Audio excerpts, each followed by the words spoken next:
semua fans Manchester United, jangan lupa ya subscribe channel Winning Eleven Berita Man United ya. Karena di setiap hari Seninnya, kita akan mengadakan giveaway 1 jersey bagi subscriber beruntung. Dan jangan lupa like, komen yang menarik, dan jangan lupa cantumkan IG kalian di komentar. Semoga beruntung. Glory Glory Man United. Rival jadi rekan, Pau Torres yakin De Gea lupakan insiden penalti. Pau Torres bertemu lagi dengan David De Gea di timnas Spanyol. Kali ini keduanya bertemu sebagai rekan usai sempat berduel dengan final Liga Eropa 2020-2021 beberapa waktu lalu. Kala itu, Torres membela Villarreal. De Gea bermain untuk Manchester United. Sayangnya nasib keduanya berbeda.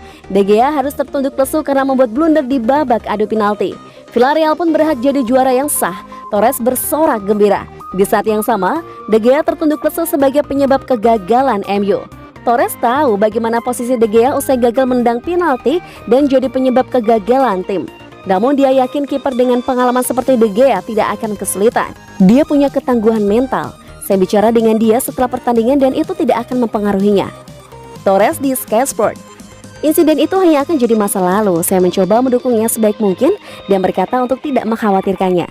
Sebab musim panas ini dia akan mengangkat trofi lainnya Euro 2020. Imbuhnya.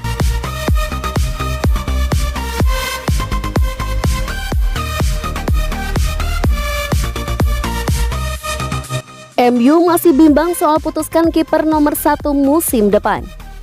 MU akan didominasi rencana transfer, tetapi bukan hanya di pasar, namun keputusan penting juga perlu dibuat. Salah satunya menyangkut kelanjutan karir kiper klub Liga Inggris tersebut.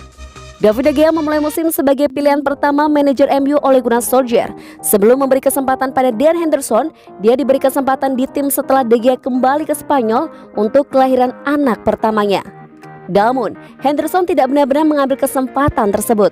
Hingga akhirnya perhatian pun kembali tertuju pada De Gea. Penjaga gawang Spanyol itu tampil di leg kedua semifinal Liga Eropa melawan Roma. De Gea menunjukkan performa terbaiknya. Tapi itu adalah cerita yang berbeda di final. Dia gagal mengeksekusi salah satu penalti saat melawan Villarreal di final Liga Eropa. Solskjaer sekarang menghadapi keputusan sulit untuk memutuskan kiper nomor 1 di klub. Dan siapapun yang tidak dia pilih kemungkinan akan mendorong transfer untuk mencari peluang tim utama. Ada argumen yang dibuat bahwa tidak ada kandidat yang tepat untuk pekerjaan itu. Dan jika Solskjaer memutuskan hal yang sama, maka dia mungkin dibantu oleh sumber yang tidak dikenal, agen Super Mino Raiola. Salah satu klien agen yang terkenal belak-belakan ini adalah pemain internasional Italia Gianluigi Donnarumma, yang telah mengumumkan dia akan meninggalkan AC Milan dengan status bebas transfer musim panas ini. Donnarumma sudah lama bertugas di klub San Siro sejak melakukan debut pada usia 16 tahun. Dan kabarnya Raiola memainkan peran kunci dalam kepergiannya dari San Siro yang akan segera terjadi. Sekarang, Donnarumma sedang mencari klub baru dan ada banyak pelamar yang disebut-sebut untuk jasanya, termasuk Juventus, Barcelona, dan Real Madrid.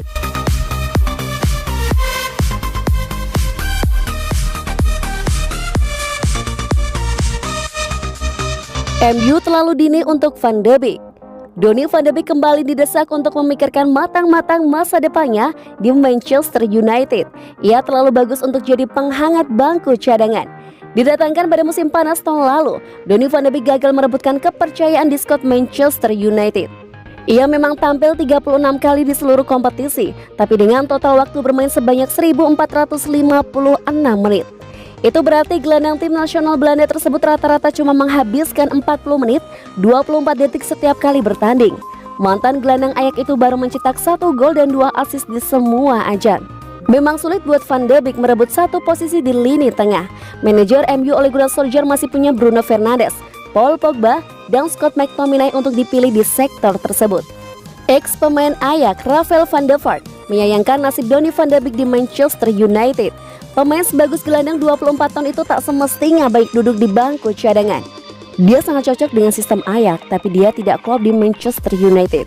Kalau tak ada yang meninggalkan United, dia akan beruntung kalau bisa masuk susunan starter, kata Van der Vaart kepada ESPN FC dikutip Metro. Dia terlalu bagus untuk duduk di bangku cadangan selama 2 musim. Dia butuh menit-menit bermain segera. Dia masih muda, tapi waktu terus berjalan. Klub seperti Borussia Dortmund bakal jadi langkah yang lebih baik sebenarnya buat dia. Manchester United mungkin langkah yang terlalu jauh untuknya.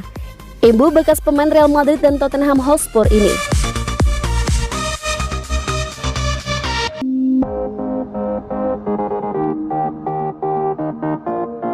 Duo Manchester dan PSG diunggulkan untuk mendapatkan Harry Kane. Spekulasi mengenai masa depan Harry Kane dengan Tottenham Hotspur terus mendapat sorotan.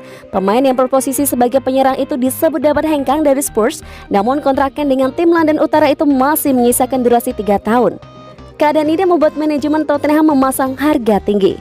Kane disebut dapat hengkang apabila ada klub yang mengajukan tawaran senilai 150 juta pounds. Mengingat dunia sepak bola dan ekonomi secara keseluruhan masih belum pulih akibat COVID-19.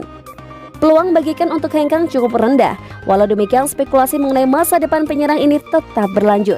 Mantan pemain Tottenham Gary Lineker menganggap Kane masih dapat hengkang. Manchester United, City, dan PSG menjadi 3 klub yang memiliki peluang untuk mendatangkan pemain berusia 27 tahun tersebut. Saya khawatir apabila ia pindah ke Manchester City dan mendominasi Liga Inggris, mengingat Barcelona tidak memiliki dana yang memadai. Manchester United atau PSG juga dapat disebut. Chelsea juga patut disorot, walau mungkin Kane tidak akan pindah ke sana karena asosiasinya dengan Tottenham, ucap Gary Lineker dalam wawancara kepada Goal. Lineker bahkan menganggap supporter Spurs tidak akan menganggap kemindahan Kane sebagai masalah. Kane dianggap sudah memberikan upaya maksimal untuk meraih kesuksesan dengan tim London Utara itu sepanjang karirnya. Kane juga sudah pernah menyatakan ambisinya untuk meraih kesuksesan baik secara individual maupun kolektif dalam sisa karirnya.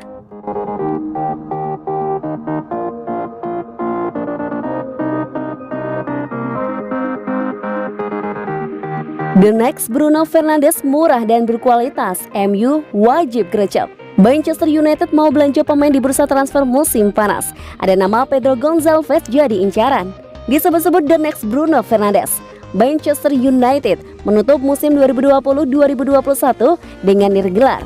Setan Merah harus puas jadi runner-up di 2 kompetisi, yakni di Liga Inggris dan Liga Eropa. Pada bursa transfer musim panas ini, MU mau bergerak mencari pemain baru demi memperkuat skuad. 1 nama masuk dalam daftar, yakni dilansir dari Sport dari berbagai sumber. Pedro Gonçalves disebut-sebut punya karakter bermain mirip pemain bintang Manchester United Bruno Fernandes. Keduanya juga sama-sama berasal dari Portugal. Bedanya, Pedro Gonçalves mampu bermain di pos penyerang sayap dan punya kecepatan lari yang mumpuni. Usianya juga masih muda, masih 22 tahun. Musim lalu Pedro Gonçalves memperkuat Sporting CP, klub yang juga pernah dibela oleh Bruno Fernandes. Jumlah golnya oke juga. Pedro mengemas 23 gol dari 32 laga di Liga Portugal.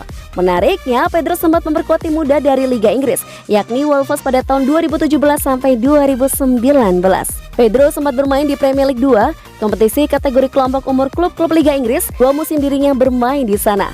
Menilik Transfermarkt, harga pasaran Pedro Gonçalves ada di angka 22 juta euro atau setara dengan 383 miliar rupiah. Tampaknya harga segitu bukan masalah buat Manchester United.